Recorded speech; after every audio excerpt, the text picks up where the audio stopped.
حافظوا علی الصلوات والصلاۃ الوسطی وقوموا للہ قانتین۔ بہت مختصر چند ایک باتیں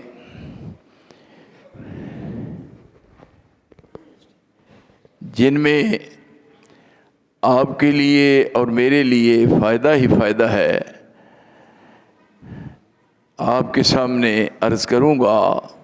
پوری توجہ سے منہمک ہو کر، متوجہ ہو کر میری بات کو سننے کی کوشش کریں۔ رب العالمین نے فرمایا کہ حافظوا علی الصلوات، تمام نمازوں کی حفاظت کرو، والصلاۃ الوسطی، اور درمیانی نماز، وقوموا للہ قانتین۔ نہایت ادب سے میں گزارش کروں گا کہ ہر نماز کو وقت مقررہ پر پڑھیں۔ وقت گزر جانے کے بعد وہ نماز نہیں، نماز وہی ہے کہ جب نماز کا وقت ہو جائے تو اس کو وقت مقررہ پہ پڑھنا ہے۔ حافظوا علی الصلوات والصلاۃ الوسطی، تمام نمازوں کی حفاظت کرو، لیکن وسطی نماز، یہ جو عصر کی نماز ہے، اس میں آدمی اپنے کاروبار میں مشغول ہوتا ہے، مصروف نہیں، مشغول ہوتا ہے، تو اس کی کوشش ہوتی ہے کہ میں جلدی سے ہر کام کو سمیٹ لوں۔ تو اس وجہ سے عصر کی نماز کو وقت مقررہ پر پڑھنا ہے۔ پھر اس سلسلہ میں آپ بات یاد رکھیں، یہ آپ کی صبح سے لے کر اب تک یہ جو ڈائری ہے، یہ رب العالمین کے سامنے پیش کی جاتی ہے۔ پھر عصر سے لے کر صبح تک آپ کی جو ڈائری ہے نمازوں کی، وہ اللہ کے سامنے پیش کی جاتی ہے۔ دو وقت آپ کی یہ ڈائری ہے، رپورٹ جو ہے رب العالمین کے سامنے پیش کی جاتی ہے۔ ہر شخص کے ساتھ کتنے فرشتے ہیں؟ ہر شخص کے ساتھ کتنے فرشتے ہیں؟ کرامن کاتبین۔ آپ کیوں نہیں بولتے؟ یہی تو افسوس کی بات ہے۔ نہایت افسوس سے میں کہوں گا، ہر شخص کے ساتھ 2 نہیں 4 ہیں۔ یاد رکھیں، کبھی یاد کیا کریں گے، 4 ہیں، دائیں بائیں آگے پیچھے 4 فرشتے ہیں۔ انا علیکم لحافظین کرامن کاتبین یعلمون ما تفعلون لہو معقبات من بین یدیہ ومن خلفہ یحفظون من امر اللہ۔ دائیں طرف بائیں طرف یہ نیکی لکھنے والا اور یہ گناہ لکھنے والا، اور ایک آگے ہے ایک پیچھے ہے، یہ دونوں کچھ نہیں لکھتے۔ یحفظون من امر اللہ، یہ دونوں محافظ ہیں کہ چلتے چلتے کہیں آپ کا پاؤں نہ پھسل جائے۔ اللہ اتنا خیر خواہ ہے آپ کا۔ تو یہ ڈائری، صبح کی نماز پڑھی، ظہر کی نماز، عصر کی نماز، اب یہ ڈائری پہنچ گئی ہے اللہ کے پاس کہ کس کس شخص نے نماز باجماعت پڑھی ہے۔ اندازہ کیجئے، پھر عصر سے لے کر مغرب، عشاء اور فجر۔ بعض دوست اس سلسلہ میں بڑی مداحنت کرتے ہیں، باپ بیٹا دونوں دکان پر بیٹھے ہیں، پہلے باپ کہتا ہے اپنے بیٹے کو کہ تم نماز پڑھاؤ، جب وہ پڑھ کر آ گیا تو پھر کہتا ہے تم اس دکان پر بیٹھو، میں نماز پڑھاتا ہوں۔ ان دوستوں نے دنیا کے کاروبار کو اس کے ساتھ ملا دیا ہے، نماز کو کاروبار کی شکل میں لے آئے۔ حالانکہ جب مؤذن اذان کہتا ہے تو کام کرنا ختم ہو گیا۔ اصحاب رسول بازار سے گزر رہے تھے، عبداللہ بن مسعود رضی اللہ تعالی عنہ ساتھ تھے. انہوں نے دیکھا کہ لوگ اپنی دکانیں بند کر رہے ہیں. مؤذن کی اذان سن کر دکانیں بند، ختم. وہ اپنے ساتھیوں کو مخاطب کر کے کہنے لگے کہ دیکھو یہ وہ لوگ ہیں، رجال لا تلہیہم تجارت ولا بیع عن ذکر اللہ. یہ وہ لوگ ہیں جن کی شان میں اللہ نے قرآن نازل فرمایا ہے. جب بلاوا آیا مسجد سے، تمام کام چھوڑ دیے، اللہ کے حضور حاضر ہو گئے. یہ خوش نصیب لوگ ہیں. تمام نمازوں کی، لیکن عصر کی نماز یہ خاص طور پر اس کا اہتمام کرنا ہے، نہ آگے نہ پیچھے. پہلے انبیاء میں سے ایک نبی، یہ صحیح مسلم کی روایت ہے، صحیح مسلم شریف کی روایت ہے، احسان صاحب صحیح مسلم کی روایت ہے. ایک نبی میدان کارزار میں کھڑا ہے، نماز کا وقت آ گیا ہے. نماز گھر میں ہو یا بازار میں ہو، سفر میں ہو یا حضر میں ہو، صحت ہے یا بیماری ہے، حالات سازگار ہیں یا ناسازگار ہیں، میدان کارزار میں نماز. آپ کے محلے میں تو بے نماز کوئی نہیں نا، سب نمازی ہیں ماشاءاللہ. آ گیا عین لڑائی میں اگر وقت نماز، تو قبلہ روح ہو کہ زمین بوس ہوئی قوم حجاز.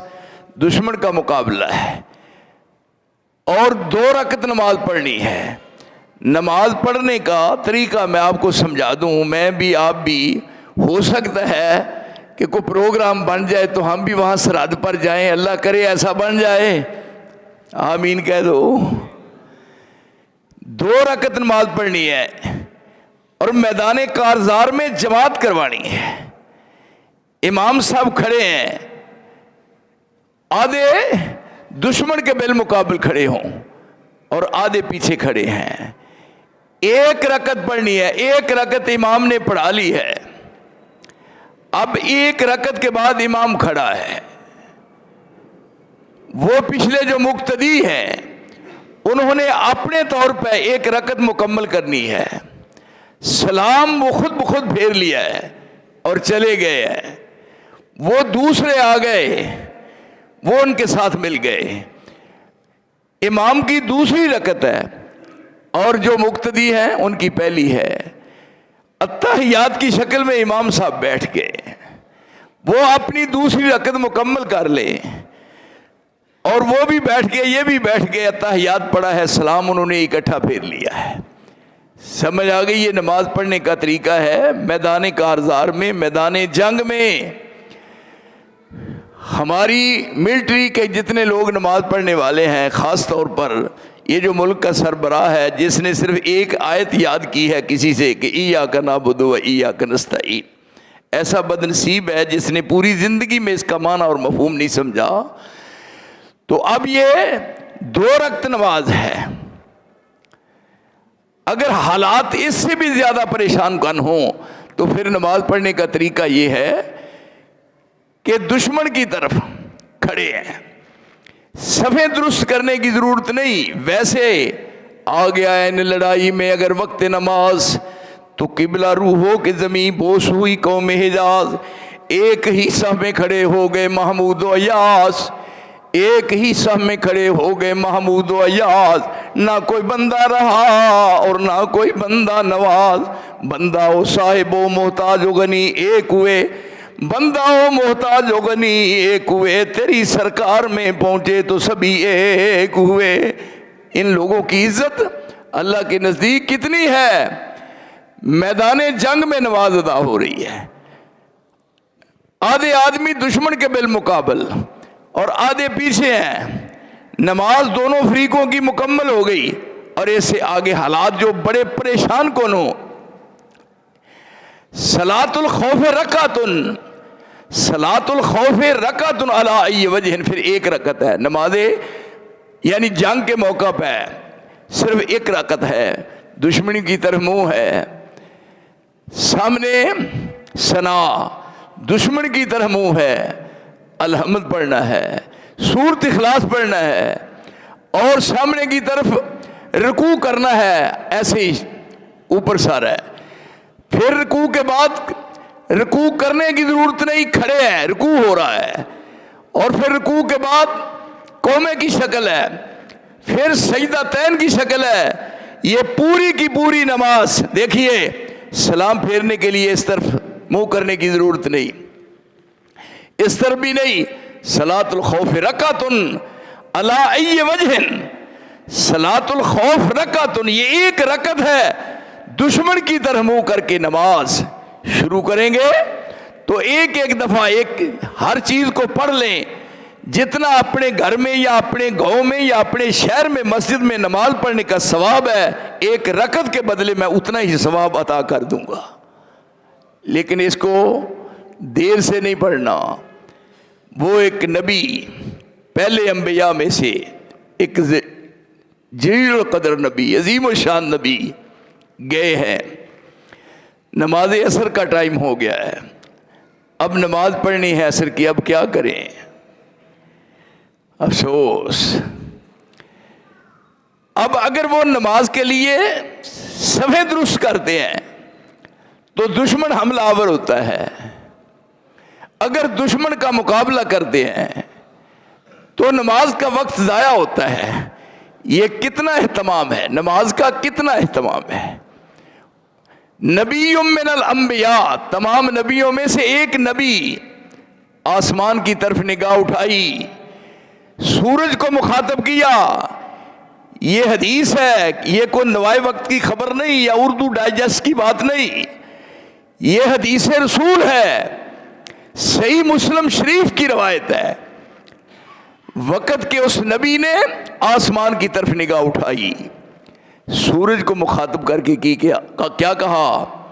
انک مامورۃ وانا مامور، اے سورج جس کے حکم کا تو پابند ہے میں بھی اسی کے حکم کے تابع ہوں۔ دیکھیے، آج تک جس دن سے یہ سلسلہ چلا ہے، سورج اپنی منزل کی طرف رواں دواں ہے، رواں دواں، لیکن آج پوری دنیا کو یہ ذہن نشین کروایا جا رہا ہے کہ نماز کی کتنی اہمیت ہے۔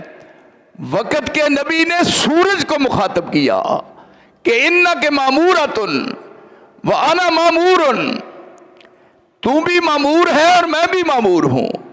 اللہ عامر ہے، وہ میرے لیے عامر ہے اور تیرا بھی عامر ہے۔ اور پھر رب العالمین کے سامنے وقت کے پیغمبر نے درخواست کی کہ اللہ اس سورج کو اس جگہ پہ کھڑے کر دو۔ بس کبھی ہوا ایسا؟ سورج ٹھہر گیا۔ یہ دین ہے، یہ اسلام ہے، اور یہ اسلام کی محبت کا ثبوت دیا جا رہا ہے۔ جب سورج اپنی منزل پہ کھڑا ہے، اس نے اپنی منزل روک لی ہے، جہاد شروع ہوا زور سے۔ اللہ کرے کوئی ایسا موقع آ جائے پاکستان میں بھی یہ بات ہو، اسلام کی سربلندی کی خاطر یہاں بھی لوگ میدان کارزار میں آئے۔ ان لوگوں کا بیچاروں کا ڈر ڈر کے پیشاب نکلتا ہے، پتہ نہیں انڈیا کب حملہ کر دے۔ ادھر وہ جو رخصت ہو گیا ہے، پہلے ٹرمپ تھا، اب ٹرمپ کے ساتھ کوئی اور ہے، اس سے ڈر رہے ہیں، اور ادھر پوری یہودیت غالب آ رہی ہے۔ حالانکہ مومن کو اللہ نے اس قدر عزت بخشی ہے، مومن کا ایمان اس قدر مضبوط ہے کہ جب مومن کا ایمان پہاڑ سے ٹکرائے تو پہاڑ پاش پاش ہو جائے۔ دنیا میں کسی پہاڑ میں اتنی مضبوطی نہیں جیسا رب العالمین نے مومن کو ایمان نصیب فرمایا ہے۔ لیکن وہ ایمان کہاں ملے؟ اللہ کے نبی سورج کو مخاطب کر کے جہاد شروع ہوا۔ جاہدوا فی اللہ حق جہاد، اس انداز سے جہاد کرو جیسے جہاد کرنے کا حق ہے۔ یا ایھا النبیو،